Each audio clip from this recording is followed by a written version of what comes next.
नमस्कार, स्वागत है आपका खबरों का पंचनामा में। मैं हूं आपके साथ वक्ता। हम लेकर आए हैं देश और दुनिया की 5 बड़ी खबरें, जिस पर चर्चा के लिए हमारे साथ स्टूडियो में मौजूद हैं कैपिटल टीवी के editor in chief doctor Manish Kumar ji. Doctor साहब, आपका बहुत बहुत स्वागत है। धन्यवाद। सबसे पहले नजर डालते हैं आज की हेडलाइंस पर।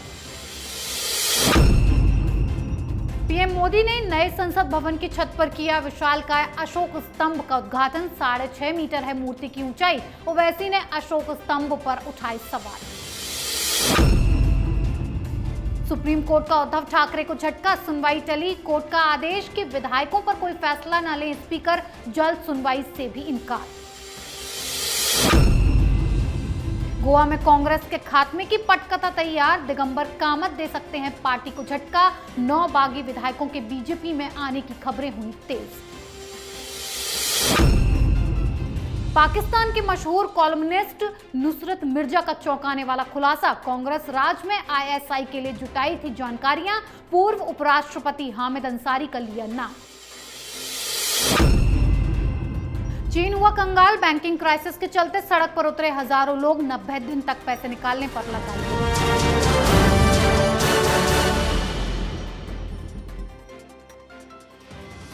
आज की सबसे पहली खबर की शुरुआत पीएम मोदी से करते हैं। पीएम मोदी जो भी काम करते हैं उससे सबसे ज्यादा मिर्ची विपक्ष में बैठे नेताओं को लगती है। आज पीएम मोदी ने संसद भवन की नई इमारत की छत पर 6.5 मीटर ऊंचे अशोक स्तंभ का उद्घाटन किया। यह अशोक स्तंभ कांसे का बना हुआ है और इतना विशाल है कि दूर से ही दिखाई देगा। पीएम नरेंद्र मोदी ने इमारत बनाने में लगे श्रमिकों से भी बातचीत की। इस मौके पर लोकसभा स्पीकर ओम बिरला समेत कई केंद्रीय मंत्री भी मौजूद थे, लेकिन ओवैसी को इससे काफी दिक्कत हुई। ओवैसी ने ट्वीट कर कहा कि यह अधिकार लोकसभा स्पीकर का है, पीएम का नहीं। डॉक्टर साहब, पीएम मोदी ने उद्घाटन किया और मिर्ची ओवैसी को और विपक्ष को लग रही है। देखिए, प्रधानमंत्री ने जो आज काम किया है वो जब तक हिंदुस्तान में डेमोक्रेसी और ये बिल्डिंग, ये जो सेंट्रल विस्ता का जो पूरा प्लान है वो तब तक याद किए जाएंगे। आज भी कोई विजय चौक पे जाता है, Rashtrapati Bhavan, north block, south block, संसद भवन देखता है, अनायास उसके मुंह से ही निकलता है ये अंग्रेज लोग बना के चले गए। हिंदुस्तान में कहाँ कोई बना पाता। 2024 के बाद जब इंडिया गेट और उसके आसपास ये नई इमारतें हिंदुस्तान के धरोहर बनकर वहां पे चमकेंगी तो लोग यही कहेंगे कि मोदी ही थे जो ये कर गए, वरना दूसरे किसी प्रधानमंत्री में इतनी हिम्मत कहाँ थी। और यही जो प्रधानमंत्री का नाम रोशन होने वाला है, इतिहास में लिखा जाने वाला है, इसी से मिर्ची लगी हुई है।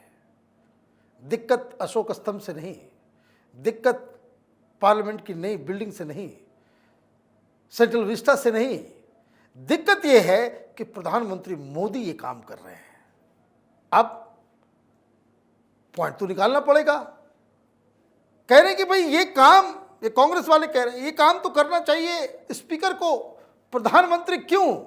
प्रधानमंत्री इसलिए क्योंकि देश की जनता ने, ये कोई पिछले दरवाजे से ये मनमोहन सिंह नहीं है, देश की जनता प्रधानमंत्री मोदी को वोट करती है और डेमोक्रेसी में जनता का आशीर्वाद जिसके ऊपर होता है वो इसका हकदार है।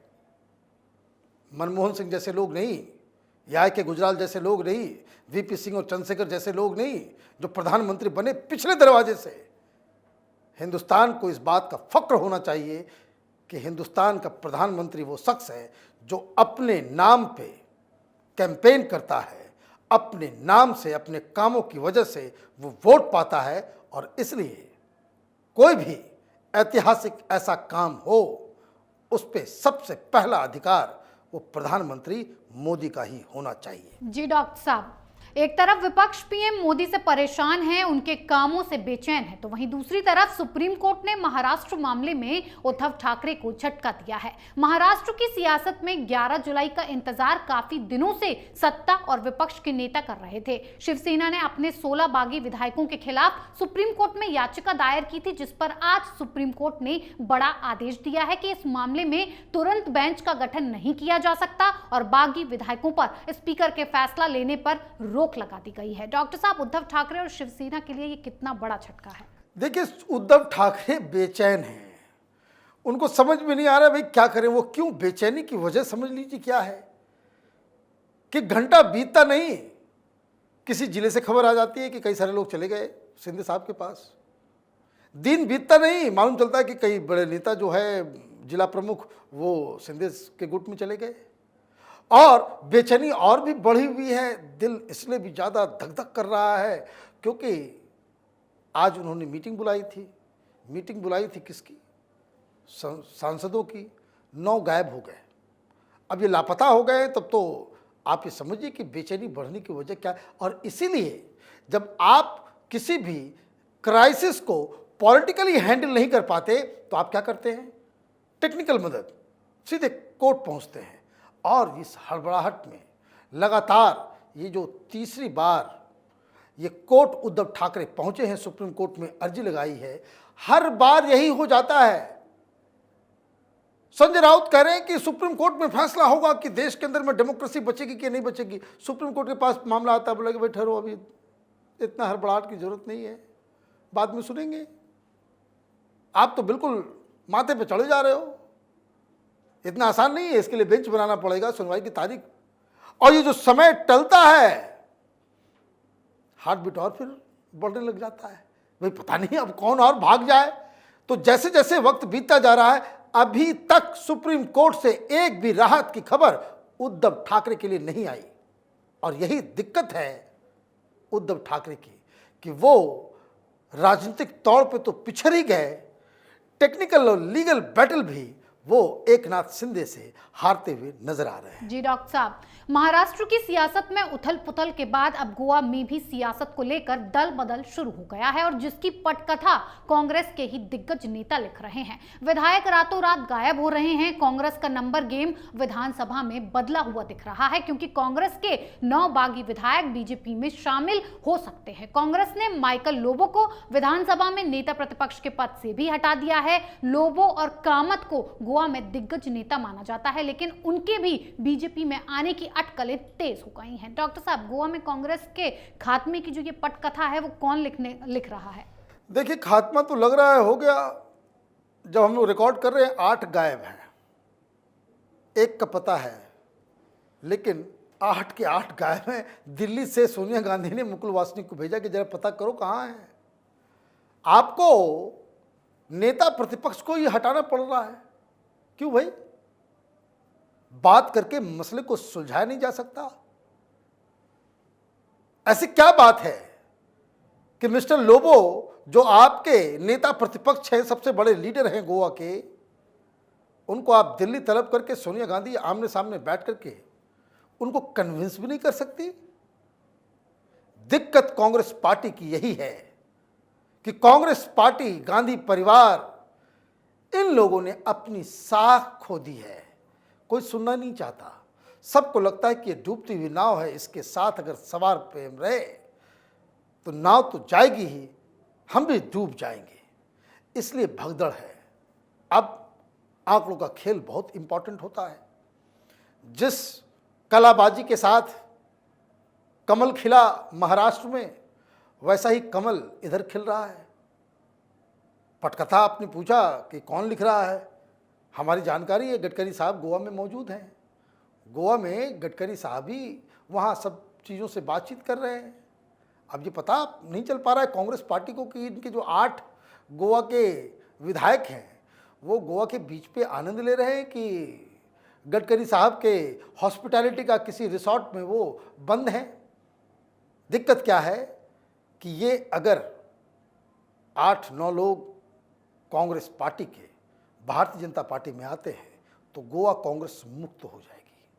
वो इसलिए क्योंकि जो नंबर गेम है, टोटल 11 विधायक हैं, उसमें से 8-9 अगर चले आए तो कांग्रेस तो गई, खत्म। कोई कानून, कोई चीज, कोई काम नहीं आएगा। फिर जिस तरीके से कानून एकनाथ शिंदे के साथ है वो मिस्टर लोबो के साथ हो जाएगा, सब भारतीय जनता पार्टी में आ जाएंगे। अब कांग्रेस पार्टी को रिथिंक कितनी बार कहा जाएगा कि भाई रिथिंक कीजिए, पॉलिसीज में बदलाव कीजिए। दिक्कत क्या है, ये राहुल गांधी इनको राजनीति की परिभाषा बस इतनी ही मालूम है कि सवेरे उठो और ब्रेकफास्ट करने से पहले अपने चेले चपाटी से पूछो कि मोदी के खिलाफ आज तुमने क्या क्या ट्वीट लिखा है, और जो उसमें सबसे घटिया नजर आता है उसको आप ट्वीट कर देते हो। आपको लगता है कि दिन की राजनीति की शुरुआत हो गई और वही आखिरी हो जाती है। पार्टी बचानी है, संगठन बचाना है, नेताओं को जमीन में उतरना पड़ेगा। विपक्षी नेता जमीन में उतरना ही नहीं चाहते, यही सबसे बड़ी दिक्कत है। जी बिल्कुल डॉक्टर साहब, देश के हर राज्य से सत्ता तो कांग्रेस के हाथों से धीरे धीरे जा ही रही है, साथ ही पुराने मामले में भी खुलकर सामने आने लगे हैं, जिससे कांग्रेस का असली चेहरा बेनकाब हो रहा है। पाकिस्तान के मशहूर कॉलमनिस्ट नुसरत मिर्जा ने कई चौंकाने वाले दावे किए हैं। नुसरत ने यूट्यूबर शकील चौधरी को दिए इंटरव्यू में ये बात कबूली है कि वो कई बार भारत दौरे पर गए हैं और यहाँ पर उन्होंने इंटेलिजेंस एजेंसी ISI के लिए कई जानकारियां जुटाई हैं। मिर्जा ने इंटरव्यू में अपने साल 2011 के दौरे का भी जिक्र किया कि वो एक बार न्योते पर भारत आए थे, जब भारत के पूर्व उपराष्ट्रपति हामिद अंसारी थे। डॉक्टर साहब, इस खुलासे में कितनी सच्चाई है? देखिए, ये कोई खुलासा नहीं है। ये पाकिस्तानी जासूस जो अपने आप को कॉलमनिस्ट कहता है, बड़ा साख वाला व्यक्ति है। ये तो वो कबूल कर रहा है, ये किसी और कोई थर्ड पर्सन नहीं बता रहा कि वो जासूसी करने आया था। वो तो खुद बता रहा है कि मैं यहाँ आया, हिंदुस्तान में हमने बहुत सारी इंफॉर्मेशन इकट्ठा किए और जाकर के हमने ISI के DG को हमने दिया। मिस्टर कियानी को कहा गया था कि आप जाकर के दें, और वो ये कहानी इसलिए बता रहे हैं कि हम लोग इतना काम करते हैं, जासूसी हमने की, लेकिन हमारे इंफॉर्मेशन का इस्तेमाल पाकिस्तान ठीक से नहीं करता। वो अपने फ्रस्ट्रेशन में ये हकीकत बता गए, लेकिन ये तो पाकिस्तान ही करते हैं। और मैं आपको बता दूं, जो खुफिया एजेंसी वो जो बता रहा है, वो बता रहा है कि हर डिस्ट्रिक्ट में पाकिस्तानी एजेंट बैठे हुए हैं। माने गद्दार हमारे आसपास हजारों की संख्या में हैं, जो पैसे के ऊपर अपने मुल्क को बेचने को तैयार है। लेकिन सवाल एक और है जो उन्होंने बताया। उन्होंने कहा कि मुझे मिल्ली गजट के मालिक जफरुल इस्लाम खान ने बुलाया था। उन्होंने एक सेमिनार में मुझे दावत दी थी और उनके ही रिकमेंडेशन पे मैं दिल्ली आया था। अब ये जफरुल इस्लाम खान है कौन? ये कौन सा बला है? ये केजरीवाल का चहेता, कांग्रेस पार्टी का चहेता। केजरीवाल की सरकार में ये वही व्यक्ति है जो मॉनिटरी कमीशन का हेड था जी। ये वही शख्स है जो दंगे के दौरान, दिल्ली दंगे के दौरान, और जब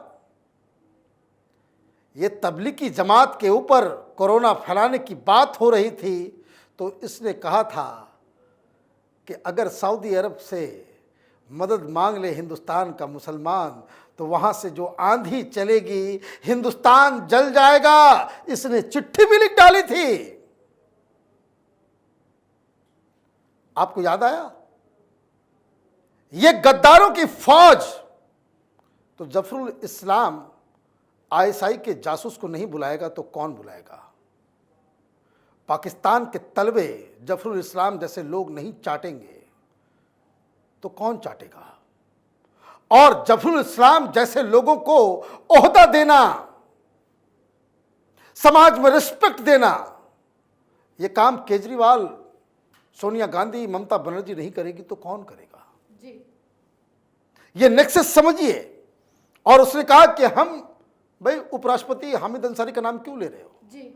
हामिद अंसारी के वैसे ही दामन में सैकड़ों दाग लगे हुए हैं कि इस व्यक्ति की वजह से जब ये ईरान में हिंदुस्तान का हाई कमिश्नर था, इसने हिंदुस्तान के रॉ के सारे जो एजेंट्स थे उसको एक्सपोज कर दिया, देशद्रोही का काम किया। लेकिन सोनिया गांधी ने उसे उपराष्ट्रपति बना दिया।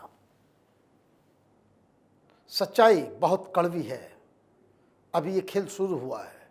कैपिटल टीवी पे इसका बहुत बड़ा खुलासा बहुत जल्द हम लोग करेंगे। जी डॉक्टर साहब, आखिरी खबर में बात चीन की कर लेते हैं। चीन कंगाली की तरफ बढ़ रहा है। चीन में छोटे बैंकों की हालत खराब हो चुकी है। शी जिनपिंग के जीरो कोविड पॉलिसी के बुरी तरह फेल होने के बाद स्थिति यह है कि लोग अपने पैसे के लिए भटक रहे हैं। लोगों को उनके पैसे निकालने पर रोक लगा दी गई है। अपने पैसे के लिए करीब 3000 के आसपास जमाकर्ताओं के शांतिपूर्ण विरोध प्रदर्शन को हिंसक रूप से तितर-बितर कर दिया है, जो बैंकों से अपनी जीवन भर की कमाई वापस लेने के लिए चीनी केंद्रीय बैंक के बाहर प्रदर्शन कर रहे थे। डॉक्टर साहब, चीन में ये क्या कुछ हो रहा है? क्यों लोगों को उनका पैसा नहीं दिया जा रहा? देखिए, चीन उसी हाल की ओर बढ़ रहा है जिस हाल में कभी यूएसएसआर था, और रातों रात पता भी नहीं चली, किसी को भनक भी नहीं लगा। दुनिया का कोई भी इंटरनेशनल एक्सपर्ट ये नहीं कह पाया था कि यूएसएसआर खंड खंड विखंड हो जाएगा।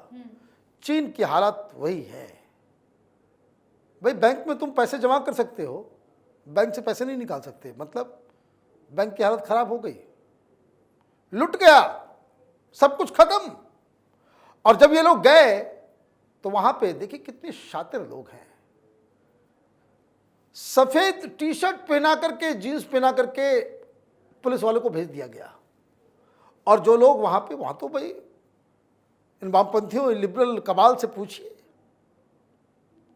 ये येचुरी भाषण देता है जब वहां पे सेरेमनी होता है। चीन में कम्युनिस्ट पार्टी वहां कुछ सेलिब्रेट करती है तो यहां से भाषण दिया जाता है। चीनी एम्बेसी में बकायदा डिनर आयोजन किया जाता है। गद्दारों की तो संख्या हिंदुस्तान में पता है, मतलब शर्म आती है सब कहते हुए। लेकिन वहाँ क्लोज सोसाइटी है, वहाँ तो किसी तरीके से वीडियोस बाहर आ गए तो ये मालूम चल रहा है कि वहाँ की बैंक की जो व्यवस्था है वो लचर हो चुकी है। पूरी दुनिया भर में आप शासन करना चाहते हो और आपकी जनता अपने बैंक अकाउंट से पैसे नहीं निकाल पा रही है, और जब वो जाते हैं वहाँ प्रोटेस्ट करते हैं, उनको मारपीट करके भगा दिया। कई लोग गायब हैं, कई लोग घायल हैं, कई लोगों की मौत हो गई। और ये अभी तो सिर्फ हेनान प्रोविंस में चल रहा है, ये बीमारी अलग अलग राज्यों में भी वहाँ शुरू हो रही है। मतलब जो चीन है वो एक हाथी है, खाने के दांत और दिखाने वाले दांत और। दिखाने वाला दांत बड़ा लंबा मजबूत और खाने वाला दांत नज़र ही नहीं आता। तो ये जो ढकोसलाबाजी है वो धीरे धीरे ये एक्सपोज हो रहा है चीन का भी। जी बिल्कुल डॉक्टर साहब, बहुत बहुत धन्यवाद इतनी जानकारी के लिए। धन्यवाद। खबरों का पंचनामा में आज के लिए इतना ही। देश विदेश की बाकी खबरों और उनके सटीक एनालिसिस के लिए देखते रहिए कैपिटल टीवी। हमें लाइक कीजिए, शेयर कीजिए और कैपिटल टीवी को सब्सक्राइब कीजिए। नमस्कार।